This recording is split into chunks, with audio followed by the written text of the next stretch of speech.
Hello.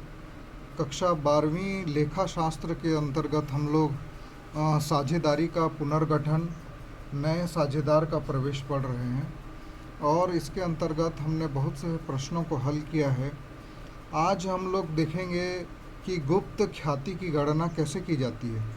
वैसे तो इसको हम लोगों ने इसके पिछले अध्याय और उसके पिछले अध्याय जो ख्याति का पढ़े थे उसमें भी हम लोगों ने देखा था गुप्त ख्याति की गणना। तो मेरे हिसाब से आप लोगों को इसको ज़्यादा दिक्कत नहीं आनी चाहिए। और उसके बाद हम लोग दो और प्रश्नों को देखेंगे गुप्त ख्याति की गणना के साथ, कि जो संचय और अवितरित लाभ और लाभ हानि का हस्तांतरण कैसे करते हैं, और इनको भी हम लोगों ने पिछले अध्याय में देख चुका है, लेकिन एक बार फिर से हम लोग इसको और अच्छे से जानने का प्रयास करेंगे। तो सबसे पहले हम लोग देखते हैं कि गुप्त ख्याति की गणना कैसे की जाती है। तो इसके लिए आप लोग निकाल लीजिए पेज नंबर 259, 259 और उसमें क्वेश्चन नंबर 40 और जहां इस प्रकार लिखा है एक्स और वाई साझेदार हैं, प्रत्येक साझेदार की पूंजी 20,000 है। उन्होंने जेड को फर्म में 1/4 भाग के लिए साझेदार बनाया। जेड अपनी पूंजी के रूप में 32,000 की राशि लाया और जेड की प्रवेश तिथि को लाभ हानि खाता 16,000 का जमा शेष दिखाता था। ख्याति का लेखा करने के लिए आवश्यक जर्नल प्रविष्टि कीजिए। तो यहाँ पर देखिए हमको प्रश्न में साफ साफ लिखा हुआ है कि सिर्फ ख्याति का लेखा हमको करना है और कुछ नहीं करना है। तो इसके लिए हमको जो गुप्त ख्याति है उसकी गणना करना पड़ेगा। तो उसको हम लोग देखते हैं कि कैसे करते हैं।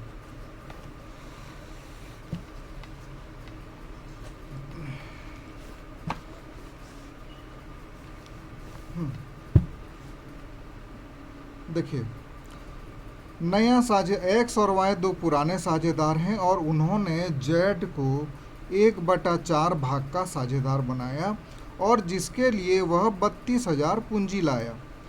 तो इससे हम लोग ये निष्कर्ष निकाल सकते हैं कि 1/4 भाग की पूंजी है 32,000। तो पूरे 1 भाग की पूंजी कितनी होगी, इसको फिर से समझिए।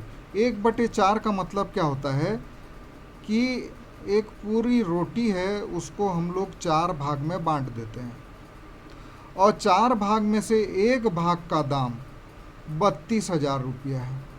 तो ये पूरी रोटी का दाम, पूरी एक रोटी के एक टुकड़े का दाम 1/4 का मतलब 4 में से एक टुकड़े का दाम 32,000 है। तो इसका भी दाम 32,000 होगा, इसका भी दाम 32,000 होगा, इसका भी दाम 32,000 होगा। तो ये पूरी रोटी का दाम कितना होगा, 32,000 गुणित 1, 2, 3, 4 करेंगे। तो इस प्रकार हम लोग की फर्म की कुल पूंजी हो जाएगी 1,28,000 होना चाहिए। क्योंकि 1/4 भाग की पूंजी 32,000 है, तो पूरे फर्म की या पूरे 1 भाग की पूंजी कितनी होनी चाहिए, 1,28,000 होना चाहिए। 32,000 गुणित 4। लेकिन अब हम लोग योग करके देखते हैं कि क्या साझेदार, जो तीनों साझेदार हैं, उनकी पूंजी इतनी हो रही है क्या, ये देखते हैं। हमको प्रश्न में लिखा हुआ है, प्रश्न में दिया हुआ है 20,000 एक्स की पूंजी है, वाई की पूंजी 20,000 दिया हुआ है और जेड की पूंजी 32,000 है, ये लिखा हुआ है। और साथ में लाभ हानि खाते का शेष है, ये क्रेडिट शेष है, इसलिए इसको हम लोग जोड़ेंगे। डेबिट शेष रहता तो उसको हम लोग घटा देते। चूँकि क्रेडिट शेष है तो इसलिए हम लोग इसको जोड़ देंगे। तो अब फर्म की कुल पूंजी हो गई 88,000, जबकि होना कितना चाहिए, 1,28,000, लेकिन है कितना, 28,000। तो इसमें और इसमें जो अंतर है वही गुप्त ख्याति कहलाएगी। तो फर्म की गुप्त ख्याति कितनी हो जाएगी, 1,28,000।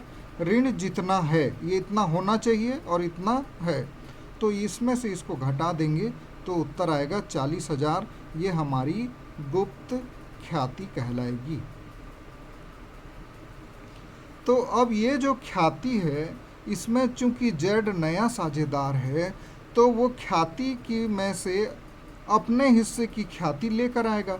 तो उसके हिस्से की ख्याति कितनी होगी, फर्म की ख्याति है 40,000, उसका भाग है 1/4, तो उसको 10,000 रुपया ख्याति के रूप में लाना पड़ेगा, जो कि वो नहीं ला रहा है तो हम लोग उसके हिसाब से ट्रीटमेंट करेंगे। चूँकि नया अनुपात नहीं दिया है इसलिए पुराने अनुपात को ही त्याग अनुपात माना जाता है। तो पुराना अनुपात कुछ नहीं लिखा है तो हम बराबर बराबर मानते हैं, तो ये समान अनुपात मानेंगे। तो 1:1 हो गया, तो इसको हम लोग क्या करेंगे, बराबर बराबर x और y को दे देंगे, अर्थात 5000 x को देंगे और y को देंगे 5000। तो इसके लिए हम लोग एक छोटी सी प्रविष्टि भी कर देंगे।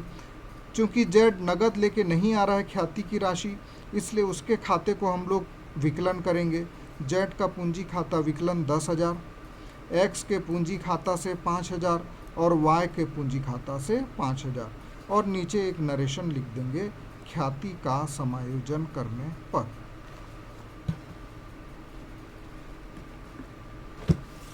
अब अगला सवाल हम लोग देखेंगे कि संचय और अवितरित लाभ और हानि का हस्तांतरण कैसे करते हैं।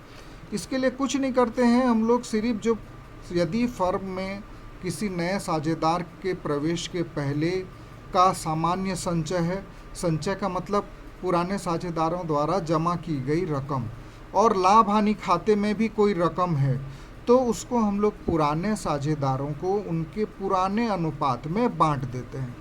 बस इतना ही काम करना रहता है। यदि क्रेडिट शेष है तो साझेदारों को क्रेडिट करते हैं, यदि डेबिट शेष है तो साझेदारों को डेबिट किया जाता है लाभ हानि खाते में। संचय तो हमेशा क्रेडिट रहता है, तो संचय को हम लोग डेबिट करते हैं और पुराने साझेदारों को पुराने अनुपात में क्रेडिट करते हैं। लाभ हानि खाता में क्रेडिट शेष है तो लाभ हानि खाता को डेबिट करेंगे और पुराने साझेदारों को क्रेडिट करेंगे, और यदि ये विकलन शेष है तो साझेदारों को डेबिट करेंगे और लाभ हानि खाते को क्रेडिट करेंगे। तो इसके लिए हम लोग इस सवाल को देखते हैं।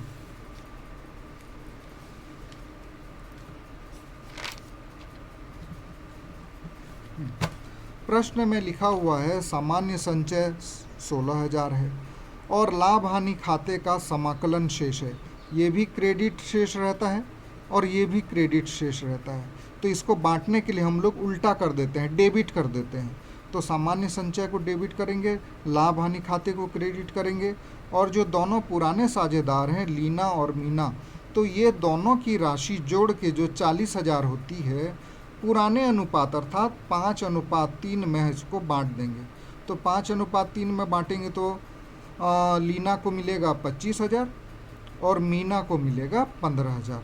तो ये जो 16 और 24,000 है 40,000, इसको हम लोग ये दोनों साझेदार जो पुराने हैं उनको पुराने अनुपात में ही बांट देंगे, 25,000 और 15,000, और नरेशन लिख देंगे सामान्य संचय एवं लाभ हानि खाते के शेष को पुराने साझेदारों को पुराने अनुपात में वितरित करने पर। बस बहुत सिंपल है और परीक्षा में अक्सर ये पूछा जाता है। एक और सवाल ले लेते हैं। अमित और विनय साझेदार हैं, उनका लाभ विभाजन अनुपात 3:1 है। 1 जनवरी 17 को वो रंजन को फर्म में प्रवेश देते हैं। रंजन के प्रवेश के समय लाभ हानि खाता 40,000 नाम शेष दिखा रहा है। देखिए पहले सवाल में यहाँ पे जमा शेष दिखा रहा था, तो जमा था तो इसलिए हमने इसको डेबिट कर दिया था और साझेदारों को क्रेडिट किया था। इसके ठीक उल्टा यहाँ पे करेंगे, नाम है तो इसको हम लोग समाकलन करेंगे और साझेदारों को विकलन करेंगे। कौन से अनुपात में? 3:1 में विकलन कर देंगे। तो यहाँ पे सबसे पहले समाकलन करेंगे लाभ हानि खाते को, 40,000 है, चूंकि नाम शेष दिखा रहा है तो इसको समाकलन करेंगे, और साझेदारों को विकलन करेंगे क्योंकि ये हानि है और हानि साझेदारों के खाते में डेबिट होता है।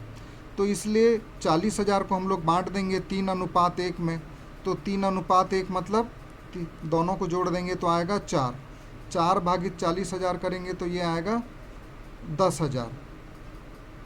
10,000 गुणित 3 भाग अमित का है तो उसको दे देंगे 30,000, और 10,000 गुणित 1 विनय का है तो उसको दे देंगे हम लोग 10,000। तो अमित का पूंजी खाता विकलन 30,000, विनय का पूंजी खाता विकलन 10,000, लाभ हानि खाता से 40,000। तो इस प्रकार से इन प्रश्नों को बनाया जाता है। आप लोग इन प्रश्नों को एक बार घर में और प्रयास करिए और जहाँ कहीं भी दिक्कत हो आप लोगों को तो आप लोग वेबएक्स क्लास जब हमारी चलती है तो आप उसमें मुझसे पूछ सकते हैं।